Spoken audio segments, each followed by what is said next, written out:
اما بعد فاعوذ باللہ من الشیطان الرجیم بسم اللہ الرحمن الرحیم وما ارسلناک الا رحمتا للعالمین صدق اللہ العظیم۔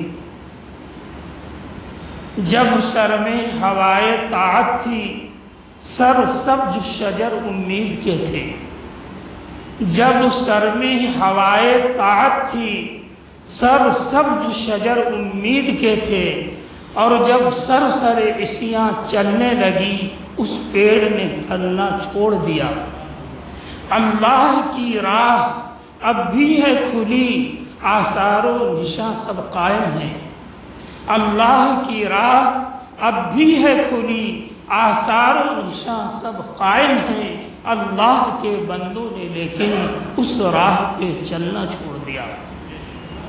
محترم بزرگوں، دوستو، اللہ جل شانہ و عم نوالہ کا کرم ہے کہ اللہ رب العزت نے ہم تمام لوگوں کو آقائے نامدار، مدینے کے تاجدار جناب محمد رسول اللہ صلی اللہ علیہ وسلم کی ولادت با سعادت اور آپ کی سیرت سننے کی توفیق نصیب فرمائے۔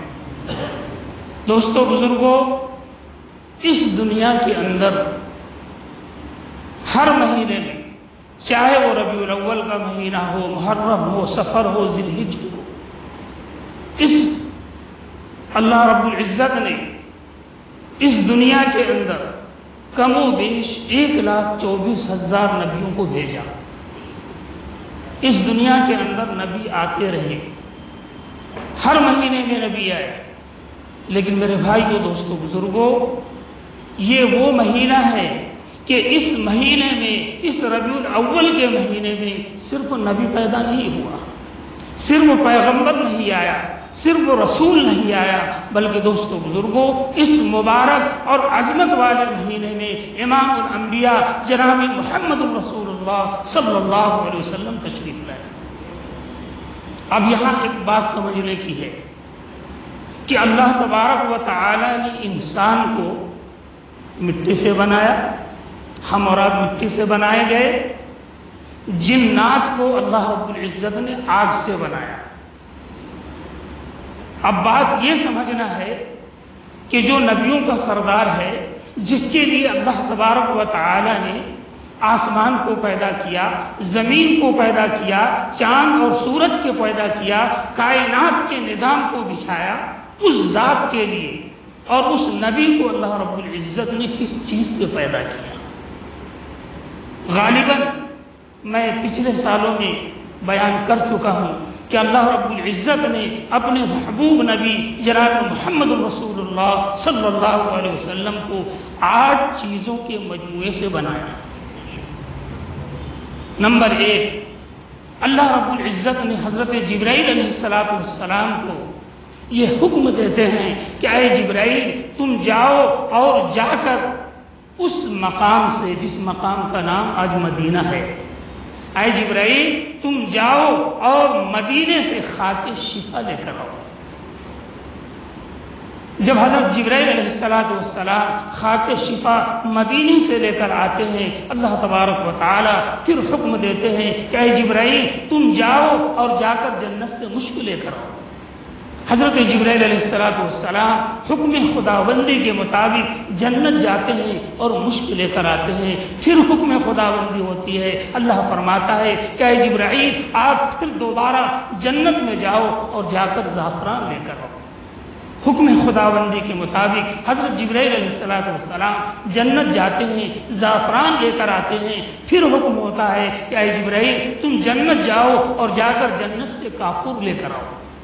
اللہ کے حکم کے مطابق حضرت جبرائیل علیہ السلام جنت جاتے ہیں اور جنت میں جا کر کافور لے کر آتے ہیں۔ پھر حکم خداوندی ہوتا ہے کہ اے جبرائیل تم جنت میں جاؤ اور جا کر جنت سے سنبل، ایک پودا ہے، وہ پودا لے کر آؤ۔ چنانچہ اللہ تبارک و تعالیٰ کے حکم کے مطابق حضرت جبرائیل علیہ السلام جنت میں جاتے ہیں اور جا کر جنت سے سنبل، وہ پودا، وہ گھاس لے کر واپس آتے ہیں۔ پھر حکم ہوتا ہے کہ اے جبرائیل اب تم جنت میں جاؤ، اور جنت میں ہم نے جتنی نہریں پیدا کی ہے، تم ان نہروں میں سے جو 3 خاص نہر ہے، ایک نہر کا نام رحیق ہے، تم رحیق کا پانی لے کر آؤ، سلسبیل کا پانی لے کر آؤ۔ اللہ رب العزت کے حکم کے مطابق حضرت جبرائیل علیہ السلام جنت کے نہروں کا پانی لے کر آتے ہیں۔ تو میرے بھائی دوستو بزرگوں، خاک شفا جو مدینے کی مٹی ہے، اللہ کے حکم سے حضرت جبرائیل لے کر آئے۔ حضرت جبرائیل پوچھتے ہیں کہ اے باری تعالیٰ، اے اللہ، ان تمام چیزوں کا آپ کیا کریں گے؟ آپ کیا بنانا چاہتے ہیں ان چیزوں سے؟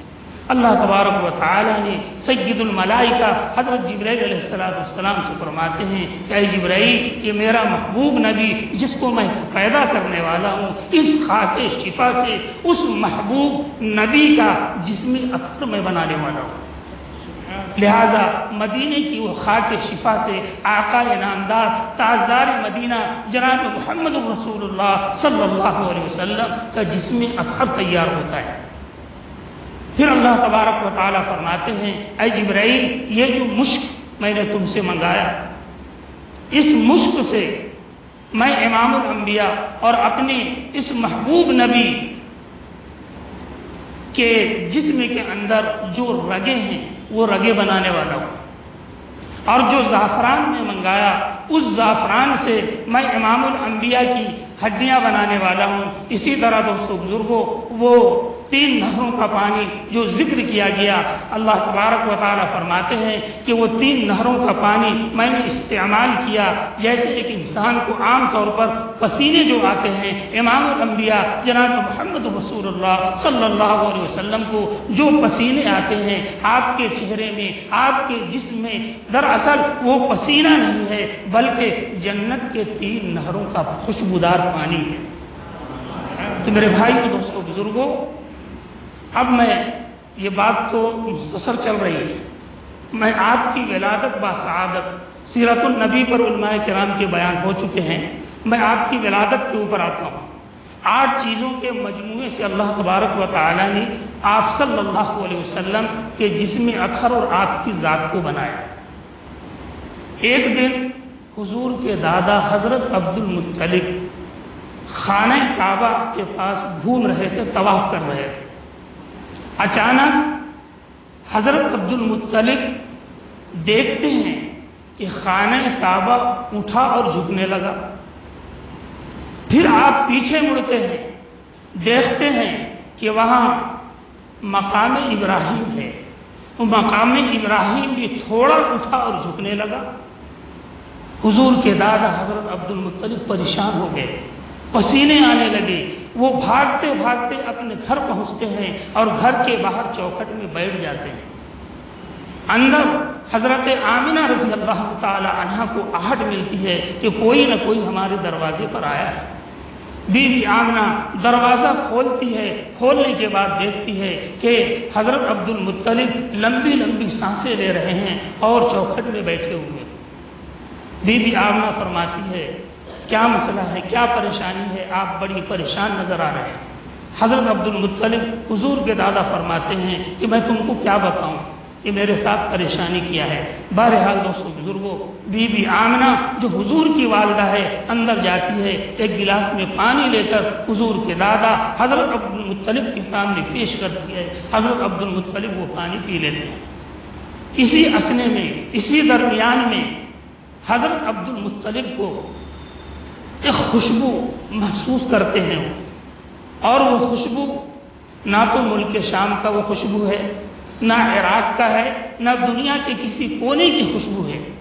حضرت عبد المطلب اپنی بہو یعنی حضور کی والدہ بی بی آمنہ سے کہتے ہیں کہ اے آمنہ، آج گھر سے جو خوشبو آ رہی ہے بڑا الگ ہے۔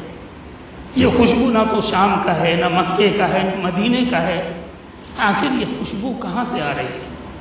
حضرت آمنہ فرماتی ہے کہ ابا جان، آپ جو خوشبو محسوس کر رہے ہیں یہ خوشبو وہ خوشبو ہے جو ابھی تھوڑی دیر میرے پیٹ سے ولادت کرتے ہوئے دنیا میں تشریف لائے۔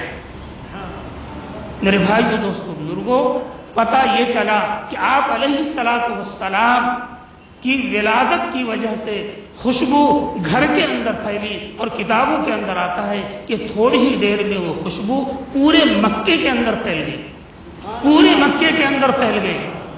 اب مکے سے ایک طرف سے مرد بھاگے ہوئے آ رہے ہیں، ایک طرف سے عورتیں بھاگتے ہوئے آ رہے ہیں، ایک طرف سے بچے آ رہے ہیں کہ نہ جانے یہ خوشبو کہاں سے آ رہی ہے۔ میرے بھائیوں، دوستوں، بزرگوں، آنے والوں میں ایک عورت تھی جو حضور کی پھوپھی ہے، حضرت صفیہ۔ وہ گھر میں آتی ہے، آ کر بی بی آمنہ سے پوچھتی ہے کہ اے آمنہ، کیا ماجرا ہے؟ تمہارے گھر کی خوشبو پورے مکے میں پھیل گئی، ہم مکے میں رہتے ہیں، مکے کی بات کرتے ہیں، نہ جانے یہ خوشبو پوری دنیا میں پھیل چکی ہوگی۔ بہرحال دوستوں، بزرگوں، بی بی آمنہ سے حضرت صفیہ پوچھتی ہے کہ یہ خوشبو آنے کی وجہ بتاؤ۔ حضرت آمنہ فرماتے ہیں کہ ابھی تھوڑی دیر پہلے مجھے ولادت ہوئی، ابھی تھوڑی دیر پہلے مجھے ولادت ہوئی۔